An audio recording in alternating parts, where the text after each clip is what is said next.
जैसा कि हमने पिछले क्लास में अनुच्छेद 30 तक पढ़ा था, तो आज पढ़ेंगे अनुच्छेद 31। तो अनुच्छेद 31 वैसे भी समाप्त कर दिया गया है क्योंकि वो संपत्ति का अधिकार था, जो कि 44वां संविधान संशोधन 1978 के तहत उसको समाप्त कर दिया गया।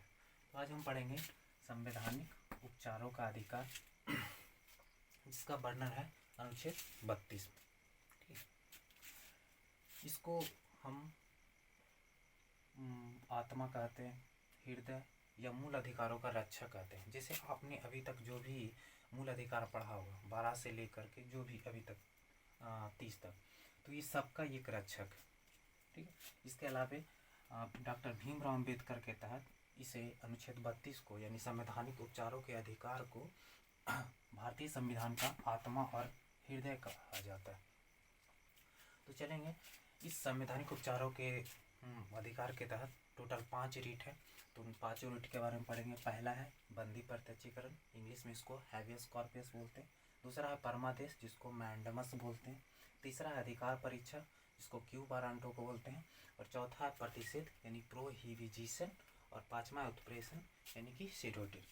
ठीक है, तो चलेंगे हम बारी बारी से सारे चीज़ों को समझेंगे। तो पहला मेरा जो रीट है वो बंदी प्रत्यक्षीकरण, इसको बोलते हैं टू हैव द बॉडी यानी कि सशरीर। इसमें कहा जाता है कि अगर किसी भी व्यक्ति को अगर गिरफ्तार किया जाता है तो उसको उसका गिरफ्तारी का कारण बताना होगा और 24 घंटे के अंदर उसे न्यायालय में प्रस्तुत किया जाना है। यानी कि उसके जो भी न्यायालय के जो भी वो वरिष्ठ अधिकारी होते हैं उसके समक्ष उसको प्रस्तुत करना होता है। इसमें कभी कभी यह होता है कि कोई भी व्यक्ति को ऐसे ही गिरफ्तार कर लिया जाता है, लेकिन उसको बाद में उसका कारण बताना होता है, यानी गिरफ्तारी के कारण बताना होता है। उसके बाद इसमें जो निवारक निरोध, जैसे निवारक निरोध अनुच्छेद 22 के तहत कहा गया था कि 3 महीने तक उसको क्या किया जाएगा, प्रिवेंटिव डिटेंशन में रखा जाएगा। तो ये इसके बाहर रखा गया, निवारक निरोध को इसके बाहर रखा गया। ठीक है, दूसरा समझते हैं परमादेश। परमादेश मतलब होता है बी कमांड, यानी कहने का मतलब हम आदेश देते हैं।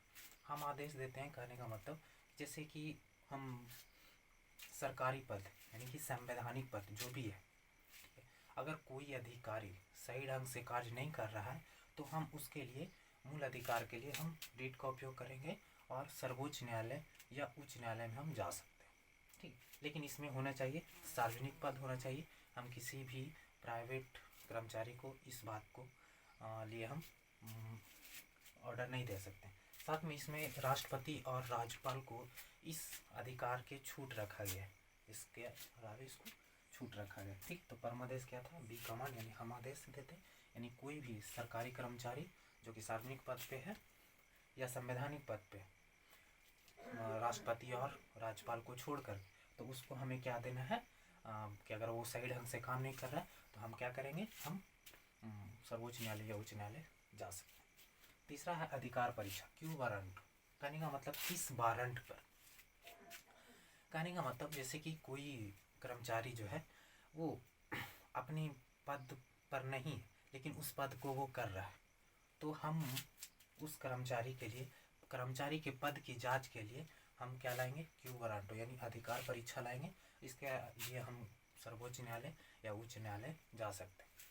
ठीक, फिर होता है प्रतिषेध, प्रोहिबिशन, टू स्टॉप। देखिए ये जो तीनों है वो किसी न किसी पब्लिक के लिए, वो किसी न किसी पब्लिक के लिए है, लेकिन ये दोनों जो है वो कोर्ट के लिए।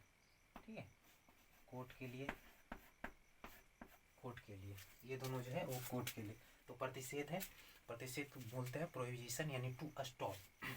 क्या होता है कि कोई भी जैसे कि जो उच्चतम न्यायालय उसके और नीचे जो अधीनस्थ न्यायालय, तो वो अपने अधिकार क्षेत्र के बाहर कोई निर्णय लेते हैं, तो जैसे निर्णय का वो फैसला सुना देते हैं, लेकिन फैसला सुनाने के पहले ये सब काम किया जाता है, यानी निर्णय लेने के पहले, यानी कि कोई भी जो अधीनस्थ न्यायालय है वो अधिकार क्षेत्र के बाहर काम करता है, जो कि अप्राकृतिक है या अपने मतलब क्षेत्र से बाहर होकर वो काम कर रहा है, तो इसके लिए हम लाया जाता है प्रोहिबिशन। लेकिन इसमें एक ही शर्त होता है, ये निर्णय लेने के पहले इस काम को किया जाता है।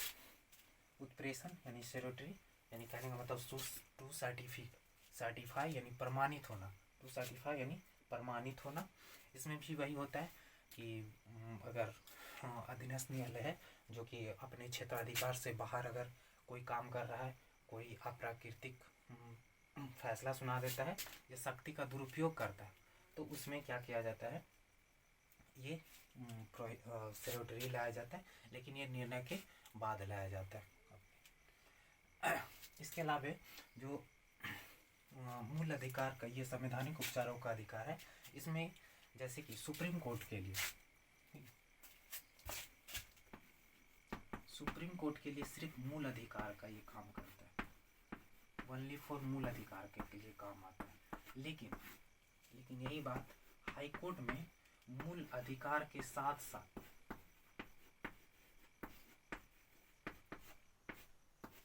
अन्य काम भी आते